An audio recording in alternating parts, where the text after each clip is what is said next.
The good news, you can make money off Fiverr too. In fact, Fiverr has many testimonials of people claiming that their income on this platform has replaced their regular job's income and then some. In fact, a lot of people happily announce that they've quit their day jobs and are doing voiceovers full time. There's even one person who travels all over the world and is sustained 100% by his income from Fiverr. That's how lucrative this micro freelancing platform can be. But there's a big warning sign. You have to be careful about using Fiverr the right way.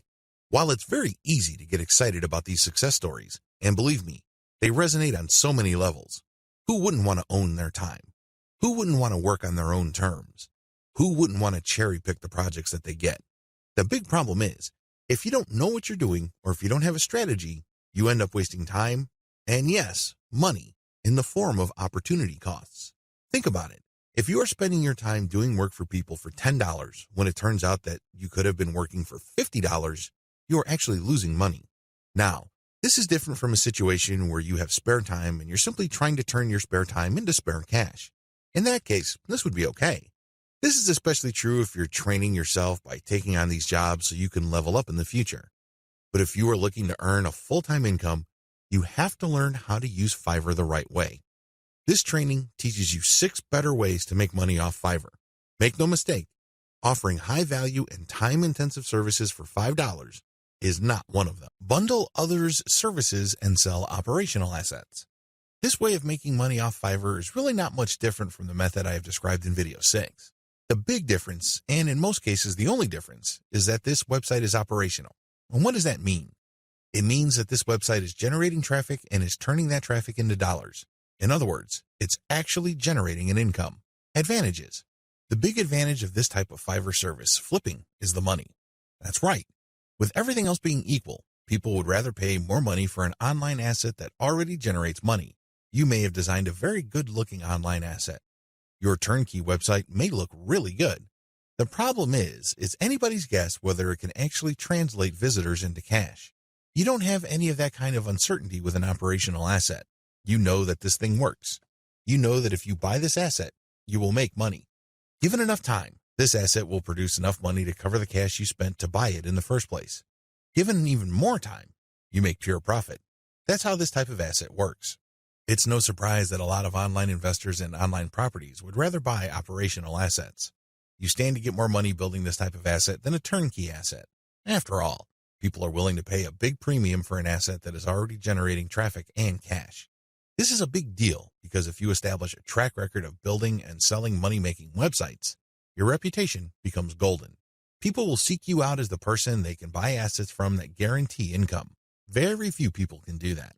If you're able to do that, then you are going to be able to charge a lot more money than turnkey site creators. If your properties consistently make money, you can even charge a bigger premium than other people who build similar types of websites. The big advantage here for buyers is the fact that you save your customers from the headaches of picking out a profitable niche, positioning an online entity, building a brand, building traffic, crafting the right content, and converting traffic into cash. Those are big problems. You will know this firsthand if you ever try building any kind of website or platform. It's not easy. The big value that you bring to the table is that you solve these problems for your clients. They get an actual working business. Disadvantages. The big disadvantage to this business model is that you have to spend cash up front. Again, just like the business model I've described in video 6, this is a cash upfront model because you're hiring people to build the asset. Unfortunately, your spending doesn't stop there. You probably have to buy traffic if you're not generating it organically. You're also going to be spending a lot of time to fine-tune and tweak the website so it performs optimally as far as making money is concerned. You're going to have to charge money for that time. Unfortunately, this is uncertain because it's anybody's guess when, if ever, this website actually starts converting traffic into cash.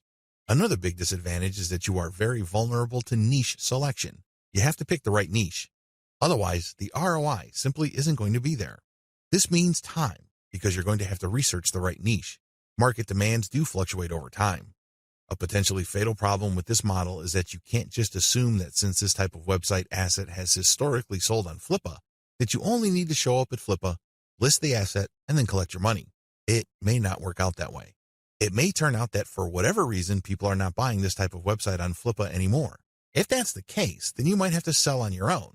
By that point, All bets are off as to whether you can unload this asset or if you're going to have to discount it heavily just to move it.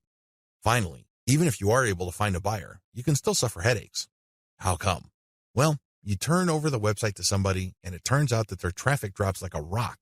It turns out that they're no longer able to convert the traffic into cash. This happens quite a bit. If this happens, then your reputation goes down the toilet. And you may be thinking, well, that's just my online reputation. Think again. If word gets around that you are selling assets that stop working after a while, people are going to stop buying assets from you. That's the bottom line. Bad news. Step-by-step directions. Step 1. Pick successful niche sites with decent competition levels. Just go to Flippa. Figure out what sells. Make sure that you have decent competition. What do I mean by decent competition? I'm talking about competition that is not so crushing and so numerous that you really don't have a chance. There has to be enough of this type of site selling, but the potential sources or competitors on Flippa should not be so numerous that getting into this is just not worth your time. Step 2. Reverse engineer these niche sites using Fiverr gig service providers. This is pretty straightforward and self-explanatory. See video 6 on what is involved. Step 3. Use Fiverr to get content and traffic. This is what's different between this business model and the one that I described in video 6. In video 6, you just use all sorts of service providers to build the asset and content. That's it. You're not pumping it with content, nor are you getting traffic. In this business model, you're going to use Fiverr to get traffic. Here is a little bit of a caveat. There are a lot of scammers on Fiverr. There are a lot of people who would not hesitate to take your money in exchange for imaginary traffic. Do yourself a big favor. Look at the ratings of these people and be willing to pay a little bit extra for real traffic. If you play your cards right, you will be able to find service providers that would pump a real American or Western European traffic to your website, which can convert well and translate into a decent monthly income for the asset. Keep it up for a few months and then flip the site. Step 4. Fine-tune your website. If you really want to make money with your website, sell it when it's time. What do I mean by that? Fine-tune conversions and traffic generation and keep scaling up the income of your site until you can fetch a handsome price for your asset. Sure, you can turn around and sell the moment your website made $100 a month, but let me tell you, people would probably not pay more than $500 to possible $1,000 for your asset. There is a multiplier effect going on here. If your asset is making $100 a month and the multiplier for the bidders for your site ranges from 5 to 10, then expect anywhere from $500 to $1,000. You see how this works? Accordingly, fine-tune your conversions and traffic generation and keep scaling them up until your monthly income from the specific asset is high enough for you to get a very decent price. It all depends on what is comfortable for you. It also depends on how quickly you need the money.